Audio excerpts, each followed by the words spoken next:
ಮೋದಿ ಅಮಿತ್ ಶಾ ಕುತಂತ್ರಕ್ಕೆ ಬಲಿಯಾದವರು ಯಾರ್ಯಾರಂತ ಗೊತ್ತಾ?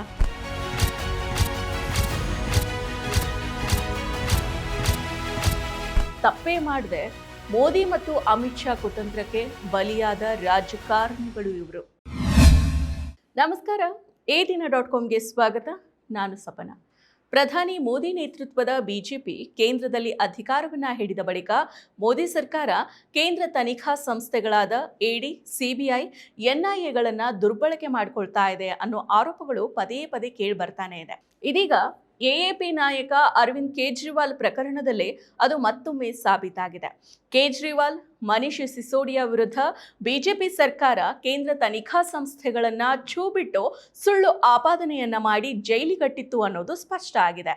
ಮೋದಿ ಸರ್ಕಾರ AAP ನಾಯಕರ ವಿರುದ್ಧ ಮಾತ್ರ ಅಲ್ಲ, ತಮ್ಮ ವಿರೋಧಿಗಳನ್ನ ಹಣಿಯೋದಕ್ಕೆ ಸುಳ್ಳು ಆರೋಪಗಳನ್ನ ಮಾಡಿ ತನಿಖಾ ಸಂಸ್ಥೆಗಳನ್ನ ಛೂ ಬಿಟ್ಟು ಬಂಧನ ಮಾಡಿ ಕಿರುಕುಳವನ್ನ ನೀಡಿರೋ ಮತ್ತು UAPA ಅಂತಹ ಕಠಿಣ ಕಾನೂನುಗಳನ್ನ ಹೇರಿ ದೌರ್ಜನ್ಯವನ್ನ ಎಸಗಿರೋ ಹಲವಾರು ಉದಾಹರಣೆಗಳು ನಮ್ಮ ಮುಂದೆ ಇದಾವೆ.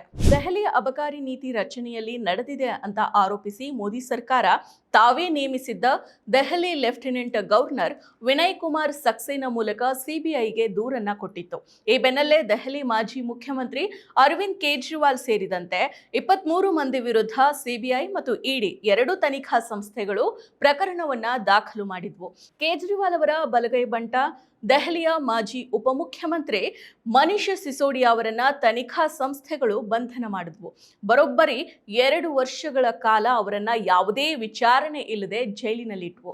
ಬಳಿಕ 2024ರ ಲೋಕಸಭಾ ಚುನಾವಣೆಯ ಸಮಯದಲ್ಲಿ ಕೇಜ್ರಿವಾಲ್ ಮತ್ತು ಮಾಜಿ BRS ನಾಯಕಿ ಕೆ ಕವಿತಾ ಅವರನ್ನ ED, CBI ಬಂಧನ ಮಾಡಿದ್ವು. ಹಲವಾರು ತಿಂಗಳುಗಳ ಈ ಹಗ್ಗ ಜಗ್ಗಾಟದ ಬಳಿಕ ಬಂಧಿತರೆಲ್ಲರೂ ಜಾಮೀನನ್ನ ಪಡೆದು ಹೊರಬಂದ್ರು. ಇದೀಗ ಪ್ರಕರಣದಲ್ಲಿ ತೀರ್ಪು ನೀಡಿರೋ ದೆಹಲಿಯ ರೋಸ್ ಅವೆನ್ಯೂ ನ್ಯಾಯಾಲಯ ಪ್ರಕರಣದ ವಿಚಾರಣೆಯನ್ನ ಮುಂದುವರಿಸೋದಕ್ಕೆ ಸರಿಯಾದ ಯಾವುದೇ ಸಾಕ್ಷಿಗಳಿಲ್ಲ ಅಂತ ಹೇಳಿದೆ. ಕೇಜ್ರಿವಾಲ್ ಸೇರಿದಂತೆ ಎಲ್ಲ 23 ಮಂದಿಯನ್ನ ಖುಲಾಸೆಗೊಳಿಸಿದೆ. ಇಷ್ಟು ಮಾತ್ರ ಅಲ್ಲ, ಬಿಜೆಪಿಯ ಹುನ್ನಾರವನ್ನ ಬಯಲುಗೊಳಿಸಿದೆ.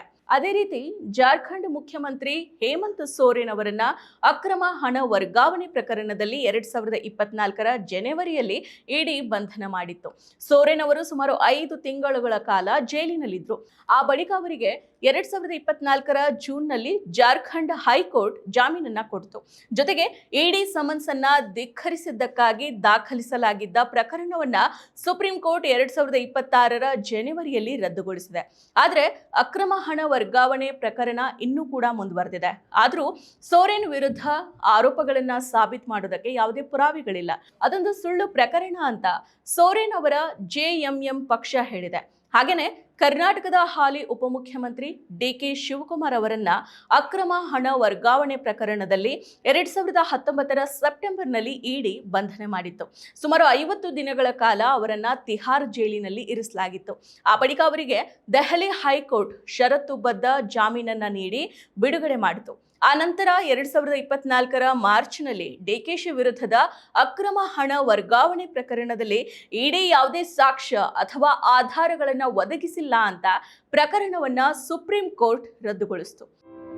1,65,00,000ಕ್ಕೂ ಅಧಿಕ ಕುಟುಂಬಗಳಿಗೆ ಪ್ರತಿ ತಿಂಗಳು 200 ಯೂನಿಟ್ ಉಚಿತ ವಿದ್ಯುತ್ ನೀಡುವ ಗೃಹಜ್ಯೋತಿ ಯೋಜನೆಯಿಂದಾಗಿ ರಾಜ್ಯದ ಮನೆಗಳಲ್ಲಿ ನೆಮ್ಮದಿಯ ಬೆಳಕು ಮೂಡಿದೆ.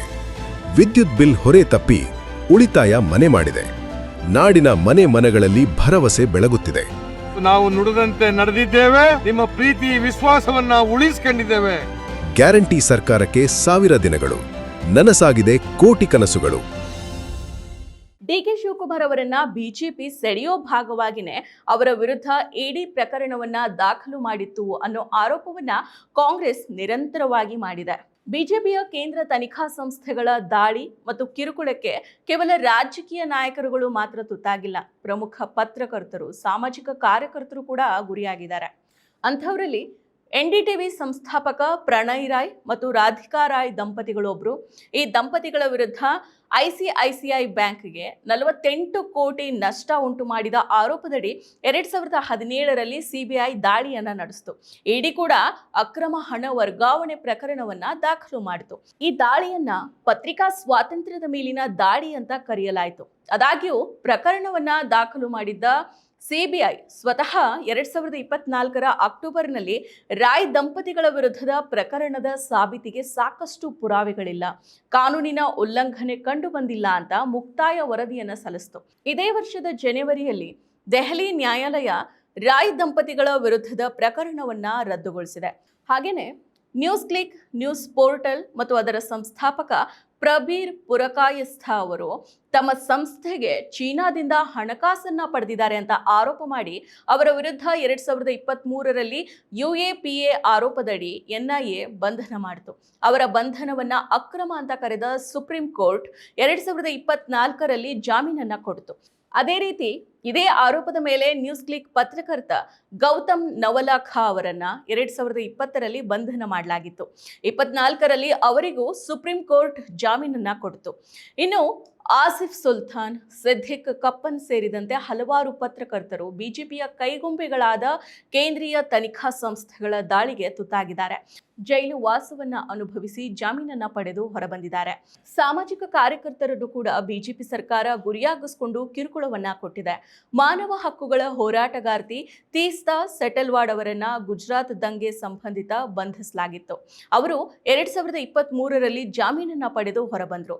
ಇನ್ನು 2020ರಲ್ಲಿ ಈಶಾನ್ಯ ದೆಹಲಿಯಲ್ಲಿ ನಡೆದಿದ್ದ ಗಲಭೆಗೆ ಸಂಚನ್ನ ಹೂಡಿದ್ದಾರೆ ಅಂತ ಆರೋಪ ಮಾಡಿ ವಿದ್ಯಾರ್ಥಿ ನಾಯಕ ಉಮರ್ ಖಾಲಿದ್ ಮತ್ತು ಶರ್ಜಿಲ್ ಇಮಾಮ್ ಅವರನ್ನ UAPA ಅಡಿಯಲ್ಲಿ ಅದೇ ವರ್ಷ ಬಂಧನ ಮಾಡಲಾಗಿತ್ತು. ಅಂದಿನಿಂದ ಎಂದಿನವರೆಗೂ ಸರಿಯಾದ ವಿಚಾರಣೆನೇ ನಡೆಯದೆ ಜಾಮೀನು ಕೂಡ ಸಿಗದೆ ಈ ಇಬ್ಬರು ಕೂಡ ಜೈಲಿನಲ್ಲಿನೇ ಕೊಳಿತಾ ಇದ್ದಾರೆ. ಇಷ್ಟೇ ಅಲ್ಲ, ವಿರೋಧ ಪಕ್ಷದ ನಾಯಕ ರಾಹುಲ್ ಗಾಂಧಿ ಮತ್ತು ಸೋನಿಯಾ ಗಾಂಧಿ ಅವರನ್ನ ಬಂಧನ ಮಾಡೋದಕ್ಕೆ ಇನ್ನಿಲ್ಲದ ಕಸರತ್ತನ್ನ ನಡೆಸಿದ್ರೂ ಕೂಡ ಫಲ ಸಿಕ್ಕಿಲ್ಲ. ಹೌದು, ನ್ಯಾಷನಲ್ ಹೆರಾಲ್ಡ್ ಕೇಸ್ನ ಕುರಿತು ED ತನಿಖೆಯನ್ನ ನಡೆಸ್ತಾ ಇದೆ.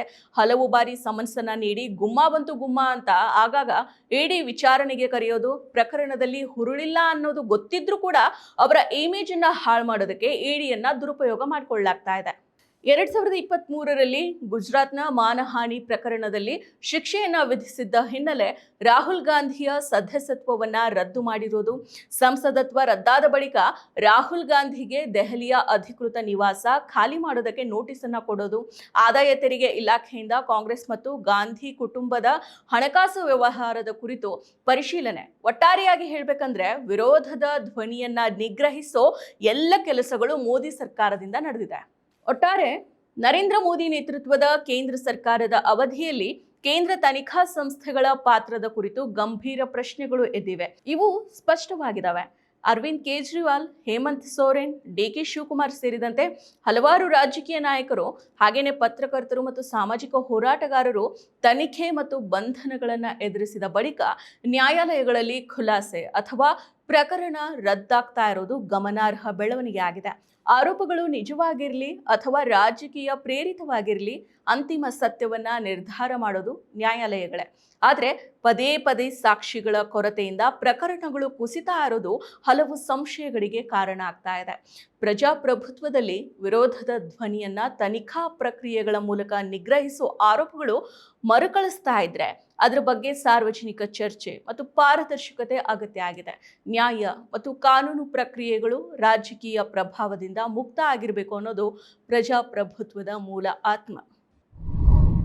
ಮತ್ತಷ್ಟು ವಿಶೇಷ ವಿಡಿಯೋಗಳನ್ನು ನೋಡಲು ಮತ್ತು ಹೊಸ ವಿಡಿಯೋಗಳ ಬಗ್ಗೆ ತಿಳಿಯಲು EDina.com ಯೂಟ್ಯೂಬ್ ಚಾನೆಲ್ ಸಬ್ಸ್ಕ್ರೈಬ್ ಮಾಡಿ ಮತ್ತು ಬೆಲ್ ಐಕಾನ್ ಕ್ಲಿಕ್ ಮಾಡಿ.